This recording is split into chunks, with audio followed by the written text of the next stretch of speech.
Spill the tea? Nah, we serve facts with bite. Buckle up, buttercup. We used to sing about heartbreak. Now we're chasing trends that blur the line between empowerment and a strip performance. Progress? Only if confusion counts. Yeah, welcome to 2025, where pop stars strip more than they sing, and lyrics sound more like bedroom instructions than Billboard hits. And look, I love a good song I can cry to. Britney, icon. Tate McRae, slaps. But lately, the sexy's gotten desperate and disturbing. It's like the industry's in a midlife crisis, and we're all forced to watch it twerk in real time. You ever look at an album cover and feel like you just walked into a perfume ad designed by the algorithm overlords? Yeah, that's Sabrina Carpenter's new album. Blonde bombshell, lips parted.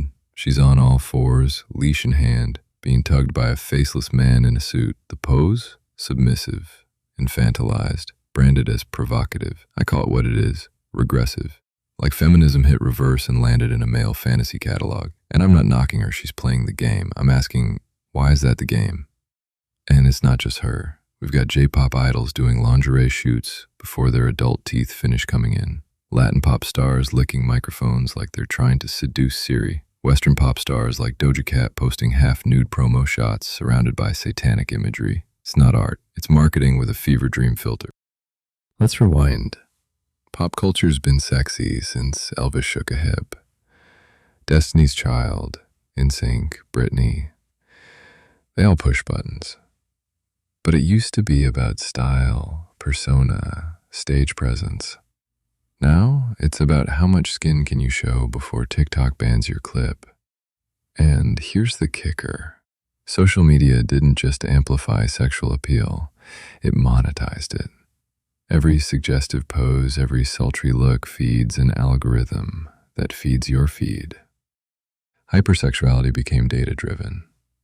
Welcome to the digital strip club. Admission, just scroll. We're not watching performances anymore. We're watching calculated thirst traps, wrapped in choreography.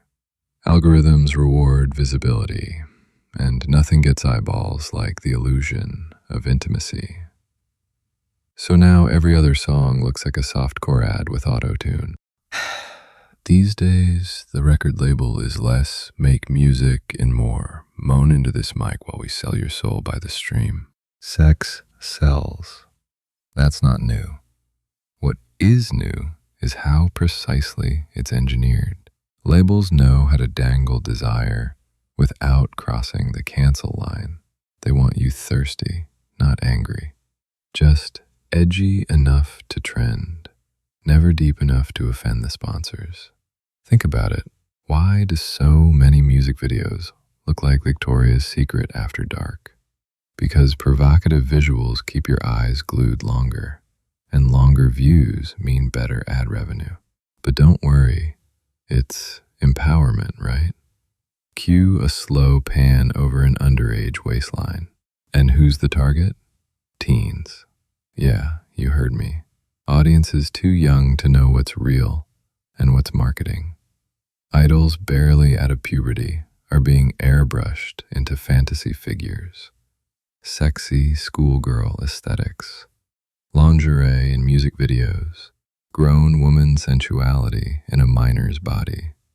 Even Billie Eilish went from baggy hoodies to corsets and latex in what felt like a month. New Jeans, a group of literal teenagers with sexually suggestive lyrics.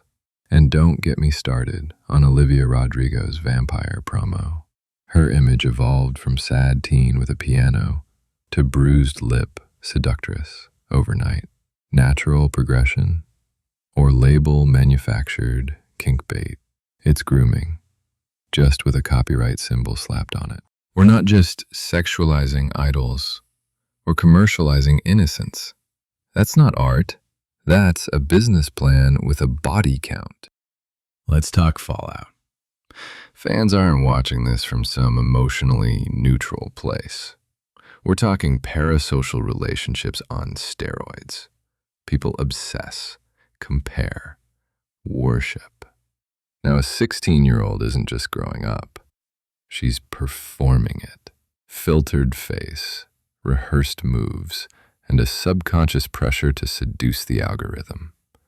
Boys are learning that sex is a show, not a connection. And girls are being taught that worth comes with a pout and exposed skin. People are trying to keep up with fantasies that don't even exist. It's exhausting.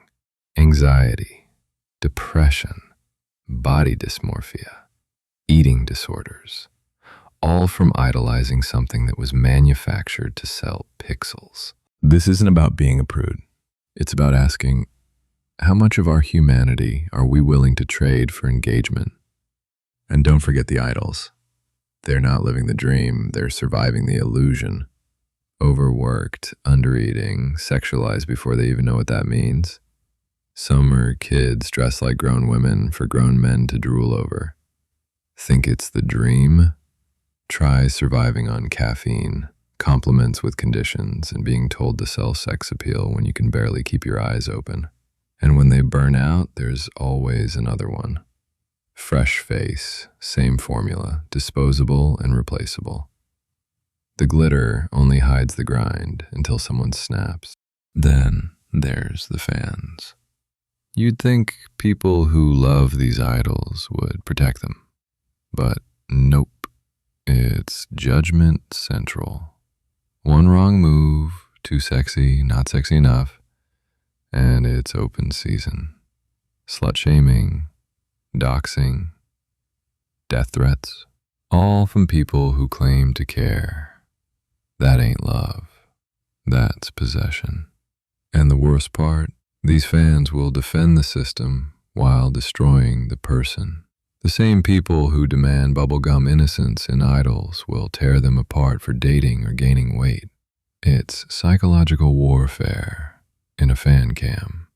Look, I love music. I used to be in a band. I dance. I respect the art. But I also respect people, especially young ones. When we start dressing 17-year-olds like burlesque dolls and calling it empowerment, we lost the plot. It's not about canceling sexy. It's about questioning who's benefiting, who's deciding, and who's paying the price. We've confused visibility with value, that if you're not desirable, you're invisible. That's a lie, a destructive one. So yeah, I'll keep playing bass in my garage and dancing like no one's watching. But I'm also going to keep talking about this, because silence lets the machine keep grinding. All right, real talk. What now? 1. Media literacy. Teach young people to ask questions. Who's buying the content? What's the message? What's the motive? If your favorite idol suddenly drops a bondage concept, maybe ask why instead of just reposting it. 2. Support real artistry. Give your streams to people making music with meaning. Sex appeal isn't the enemy. Manipulation is. Sensuality is beautiful when it's authentic, not when it's manufactured by a middle-aged marketing team. 3. Demand standards. If there's age ratings for movies, why not for music videos and marketing campaigns? If we can restrict explicit films, why not regulate album covers that look like erotic fanfiction? 4.